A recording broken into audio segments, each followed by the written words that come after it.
People, I'm eager to discuss my beliefs about why I believe XRP is set for a significant price change.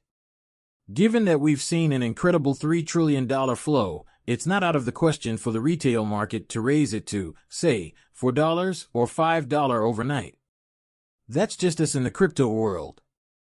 The bullish market's buy and sell dance by cryptocurrency enthusiasts, which may involve actions from major investors and even institutions, but the XRP scenario is unique.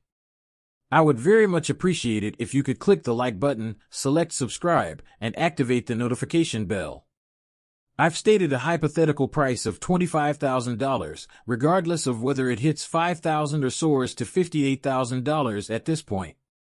Deleted Forbes piece conjectured that I think the shift will occur quickly and simultaneously. Using my years of expertise as an insurance agency manager, I've gotten good at talking about ideas for managing concerns. Know that I'm talking about both Ripple and XRP in this discussion, so let's get into the details of why XRP is a game changer in this dynamic market from the perspective of a salesperson with experience with objections. Having gained over 300 collaborations with different institutions thanks to my comprehension of Ripple's XRP, which is a noteworthy accomplishment, makes me think that we've passed a critical threshold. This is what I mean. If you approach a large organization that manages significant sums of money, for example, and XRP is valued at 50 cents, 55 cents, or even 35 cents, you can expect predictable objections. One potential concern is that there may not be enough coin volume to facilitate large-scale transactions, such as moving $50 billion at a time. How would one address this? The counterargument centers on the idea that XRP's value will increase as more substantial investments are made and conversations with multiple institutions continue.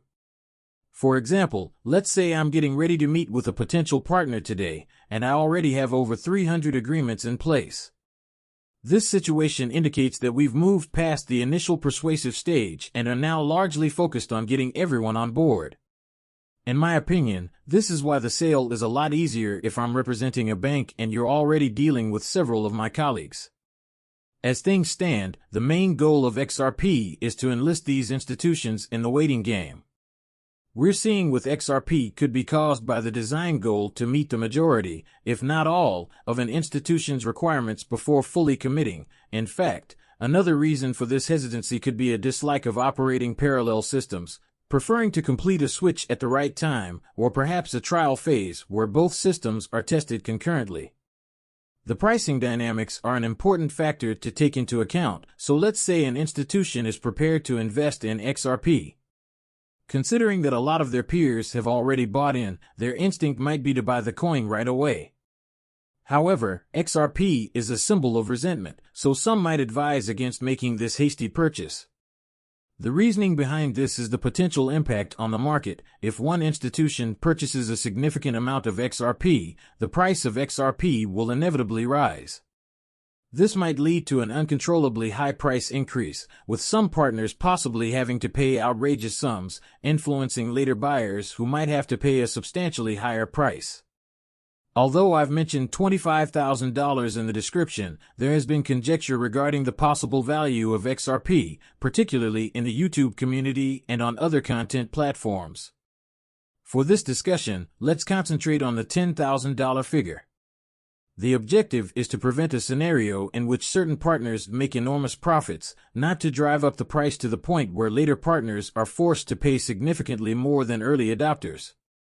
While others who join later would not benefit as much or might even lose money, to handle this, achieving XRP requires striking a balance between fairness and objections.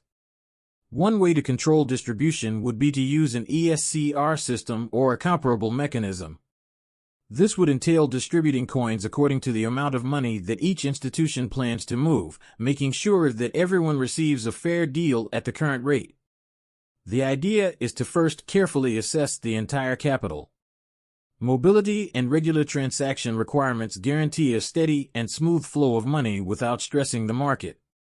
Because there is currently less than $30 billion worth of XRP accessible for movement, this must be carefully evaluated to guarantee that there is always adequate coin volume available.